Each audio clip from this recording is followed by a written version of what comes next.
Hi అండి, అందరూ ఎలా ఉన్నారు? బాగున్నారా? ఈ రోజు వీడియోలో ముసల్స్ తో ఒక మంచి వెరైటీతో మీ ముందుకు వచ్చాను. అన్నంలోకి చపాతీలోకి ఎంతో కమ్మగా టేస్టీగా ఉండే ముసల్స్ కర్రీ ఎలా చేయాలో చూద్దాం.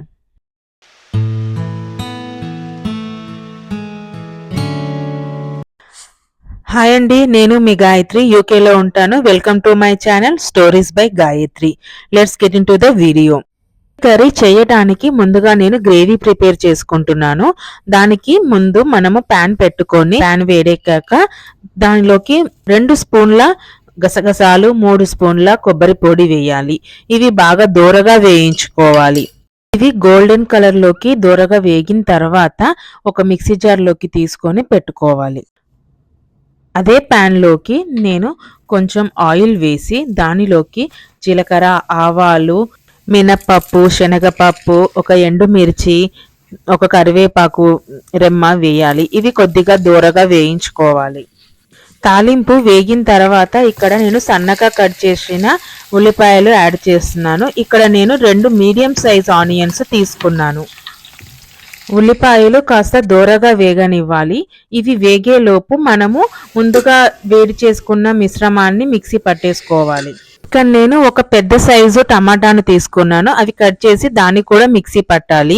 ఇక్కడ మనకి ఉల్లిపాయలు వేగిన తర్వాత ఇందులోకి 1 స్పూన్ పసుపు, 1 స్పూన్ జింజర్ గార్లిక్ పేస్ట్ వేసి యాడ్ చేయాలి. ఇవి అన్ని బాగా కలుపుకున్న తర్వాత ఇందులోకి మనం ముందుగానే కడిగి పెట్టుకున్న బ్రుసెల్స్ ని యాడ్ చేయాలి. బ్రుసెల్స్ మనకి చాలా హెల్త్ బెనిఫిట్స్ ఉంటాయండి. ఇవి ఇక్కడ అబ్రాడ్ లో బాగా దొరుకుతాయి. ఇవి మినీ క్యాబేజీ అని కూడా అనొచ్చు. బ్రుసెల్స్ వేసాక ఒక 2 మినిట్స్ వీటిని మనం వేగనివ్వాలి. 2 మినిట్స్ తర్వాత మూత పెట్టి తీసిన తర్వాత ఇందులోకి నేను ఒక 1.5 స్పూన్ సాల్ట్ యాడ్ చేస్తున్నాను. సాల్ట్ యాడ్ చేశాక ఇవన్నీ బాగా కలుపుకోవాలి. ఒక 2 to 3 మినిట్స్ వరకు మూత పెట్టి బాగా ఉడకనివ్వాలి. ఈ స్టేజ్ లో బ్రుసెల్స్ అడుగంటకుండా చూసుకోవాలి. నెక్స్ట్ ఇప్పుడు మనకి అసలైన ఇంగ్రీడియంట్ ఈ పేస్ట్ ని ఇప్పుడు మనము కూరలోకి యాడ్ చేయాలి. ఇది యాడ్ చేసిన తర్వాత బాగా కలుపుకోవాలి. ఇది కలుపుకున్న తర్వాత ఒక 1.5 స్పూన్ కారం, 1 స్పూన్ హెచ్ఎం యాడ్ చేస్తున్నాను. ఇది హెచ్ఎం అంటే గరం మసాలా అండ్ ధనియా పౌడర్ మిక్స్ చేసిన పౌడర్ అన్నమాట. ఇది ఇక్కడ మా అమ్మ వాళ్ళు కానీ మా సైడ్ ఎక్కువగా వాడతారు. మీకు కావాలి అంటే నాకు కామెంట్ సెక్షన్ లో చెప్పండి, నేను మీకు వీడియో చేసి పెడతాను. ఇప్పుడు ఇవన్నీ బాగా కలుపుకొని ఒక 3 to 4 మినిట్స్ వరకు మూత పెట్టి ఉడకనివ్వాలి. 3 to 4 మినిట్స్ తర్వాత చూస్తే మసాలా అంతా బాగా ఉడికిపోయి ఇలా నూనె తేలుతూ కనిపిస్తుంది. ఇప్పుడు నేను 1 స్పూన్ ధనియా పౌడర్, 1 స్పూన్ జీరా పౌడర్ యాడ్ చేస్తున్నాను. ఇది యాడ్ చేశాక నాకు కావాల్సినంత కన్సిస్టెన్సీలో వాటర్ యాడ్ చేస్తూ మూత పెట్టి మరి ఇంకొక 5 నిమిషాల వరకు ఉడకనివ్వాలి.